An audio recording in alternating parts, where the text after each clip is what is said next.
Al Jazeera Podcasts. Today, how some Native American tribes in the U.S. are getting their land back. In an historic move for the Washoe people, over 10,000 acres of their ancestral homeland in the Sierra Nevada are set to be returned. From Wisconsin to California, Indigenous nations are reacquiring land. But what does getting land back actually mean for a tribe? I'm Natasha del Toro, and this is The Take.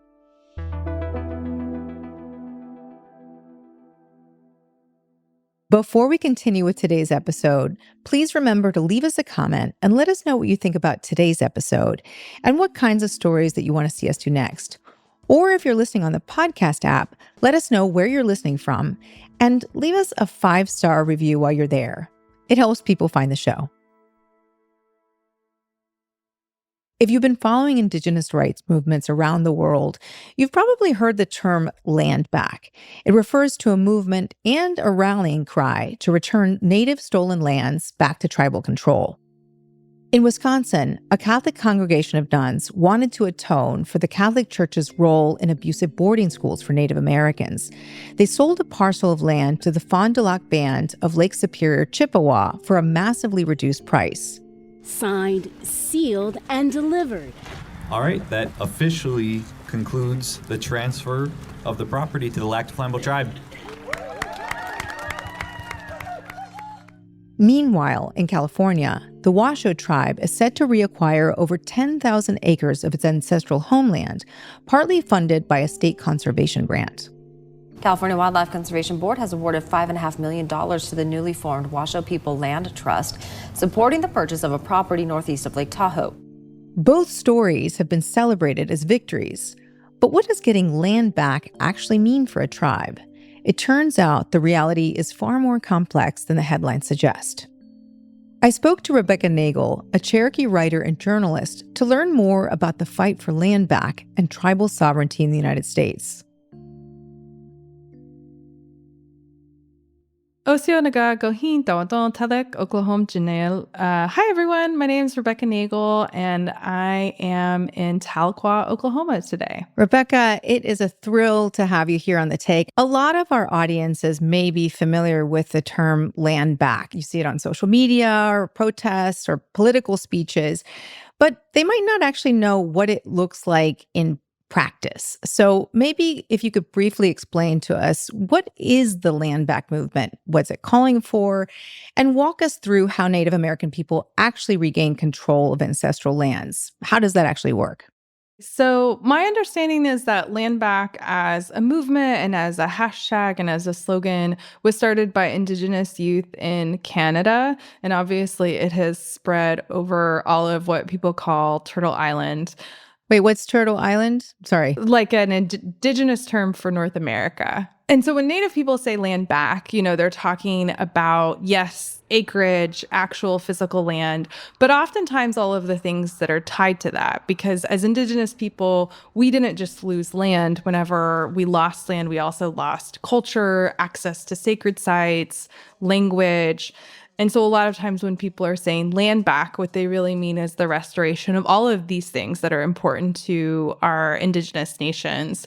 So it's land back, culture back, language back, sovereignty back. And what's happening now that it's catching on that's exciting is that people are also seeing that the stewardship of land by Indigenous nations is great for everybody. Indigenous people worldwide protect the biodiversity of our globe. Indigenous people are really good at managing lands, oftentimes because we have that long knowledge, that old knowledge of how to take care of land and how to interact with it in a good way.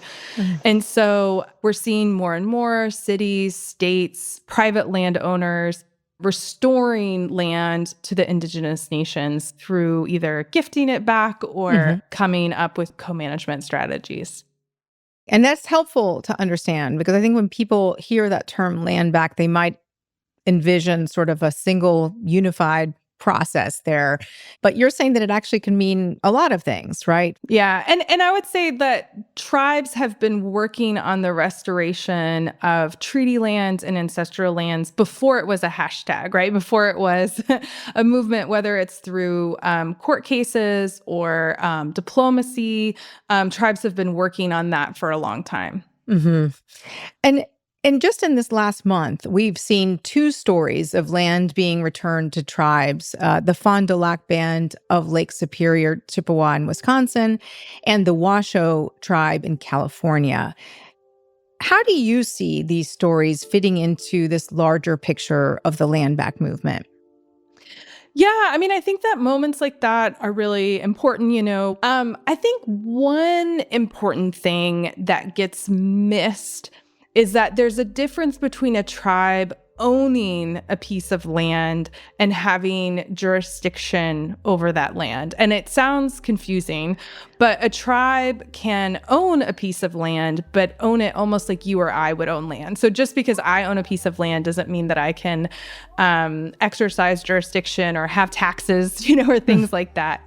So we're getting into a lot of topics here that I think are really important to parse out. Tell me, what is the difference then between a tribe owning the land and actually having jurisdiction over it? Like, what is the reality on the ground there? Yeah, so a tribe can own land, just, like any entity owns property. But for the tribe to be able to exercise jurisdiction, that land has to have another special sort of legal designation. So it could be reservation land. It could be what's called trust land, which is where it's put in trust. And actually, technically, what trust land means, when you get into it, it's kind of messed up, but it's actually technically held by the federal government in trust for the benefit of tribes, which goes back to the weird, precarious legal status that tribes have in the United States. So there's reservation land and there's trust land. And trust land can be within a reservation, but it also can be outside of a reservation. Not every tribe in the United States has a reservation. I think a lot of people think that if you're a tribe, you have a reservation, but not every tribe does. Okay. I think the big takeaway is that a lot of times people think, oh, if a tribe owns the land, they can just exercise jurisdiction on it. But that's not how it works. Right. And the jurisdiction that tribes can exercise on their land is really limited. And I think is a lot more limited than most people realize. So what power do tribes have or don't have when it comes to, say, criminal justice or civil authority or even just everyday governance? So let's start with criminal jurisdiction, which is basically the power to prosecute crimes. So like things like theft or murder. Tribes don't have criminal jurisdiction over non-natives. So if you're not native, you can go onto a tribe and you can steal a car, steal a pack of gum, murder somebody, and the tribe can't prosecute you. Wow. There are some exceptions to that rule that have been passed through the Violence Against Women Act that mostly have to do with crimes involving violence against women and children. So things like domestic violence, sexual assault. Overall, tribal jurisdiction over non-natives is very limited. And that's actually led to a crisis of violence in Indian country. And so you see, while violent crime has trended down in recent decades across the United States, on a lot of reservations, it's trended up because people were taking advantage of this legal loophole. And so Native women face really high rates of violence. So 8 out of 10 Native women will experience sexual assault, domestic violence, or stalking in their lifetime. And the majority of people who are perpetrating those crimes are non-Native. More with Rebecca after the break. So, Rebecca, all this to say, it is a lot more complicated than just if you own the land. There's a lot more to the story. And I know that you've written about this. I actually want to dig into one of the biggest legal cases that you covered, McGirt versus Oklahoma. You wrote a book about it called By the Fire We Carry. So in 2020, the Supreme Court ruled that 19 million acres in Oklahoma are still reservation land and returned it to several different Native American tribes. It was a momentous decision, a recent Supreme Court ruling that much of eastern Oklahoma remains Indian country, granting jurisdictional control for criminal justice cases to the Muskogee Creek Nation and 4 neighboring tribal nations. Maybe you could take us back and tell us what led to that case. So it actually started in a really surprising place. It started as a small town murder. So in 1999, a Muskogee citizen named Patrick Murphy murdered another Muskogee citizen named George Jacobs, and that all took place on the Muskogee Reservation. Patrick was prosecuted by Oklahoma and sentenced to death. And it was actually in the course of his death penalty appeals that his lawyers came up with this argument. And what they said is, wait. Oklahoma doesn't have jurisdiction to prosecute this crime because it happened on a reservation, and states can't prosecute Native folks for crimes committed on a reservation. Only tribes and the federal government can. Mm-hmm. Oklahoma's response was, that reservation doesn't exist, and it hasn't existed in over a century. Once Oklahoma became a state in 1907, it argued that all of those reservations in the process of it becoming a state were abolished, had vanished. So basically, Oklahoma was saying, look, like, you made us, you gave us a state, like, why would you still have reservations within our state? But the way the rule for reservations works is that Oklahoma can't get rid of a reservation. The only body that can get rid of a reservation is Congress. And so the question before the Supreme Court was basically, did Congress ever get rid of this reservation? And going through the historical record, the answer was no. And so the case was actually this real question of whether or not the Supreme Court would follow the letter of the law, or would they sort of bend to non-Native interests? Would they say, well, okay, yes, this is what the treaty says and this is what the law says, but it hasn't been recognized for so long and so many non-Native people live there and it would cause so much of a disruption. And that kind of thinking happens all the time in court cases about our treaty rights, right? Where the treaty right is clear, the law is clear, but upholding it would cause too much of a disruption now.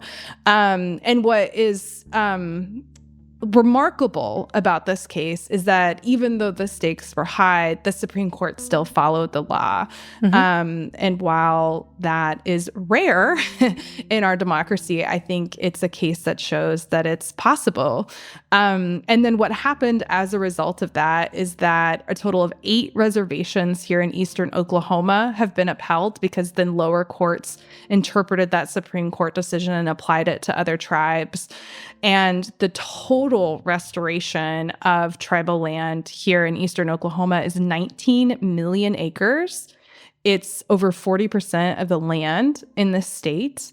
It's an area that is larger than West Virginia and 9 other U.S. states. When you put all the land together, it's the largest sort of block of tribal land in U.S. history, and it's the largest restoration, by far, the largest restoration of tribal land in U.S. history. So this was a hugely significant case, and it did have its critics, too. I mean, Oklahoma State Governor Kevin Stitt opposed the McGirt ruling pretty intensely, saying, as I've said from the beginning, McGirt not only creates a public safety nightmare, but threatens the sovereignty of our state to its core. Oklahoma is being cobbled up piece by piece. This cannot stand. Rebecca, what do you make of that reaction?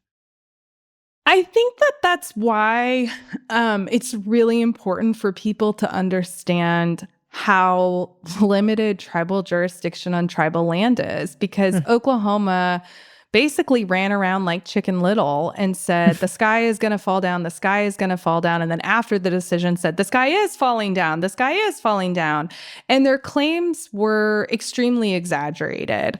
But because people don't know how jurisdiction on tribal land works, they get away with sort of how exaggerated their claims were. For most non-Native people living in eastern Oklahoma, the reservations didn't affect their lives that much. You know, their kids go to the same school, the same municipality picks up their garbage. Yeah, I was going to ask you, I mean, you said that when this Supreme Court ruling came down that people thought the sky was falling. And like, what are the common fears and arguments that you hear from people opposing tribal jurisdiction? Oh, people said all sorts of stuff. I mean, you know, oil and gas said that it would disrupt the industry and create, you know, regulatory red tape.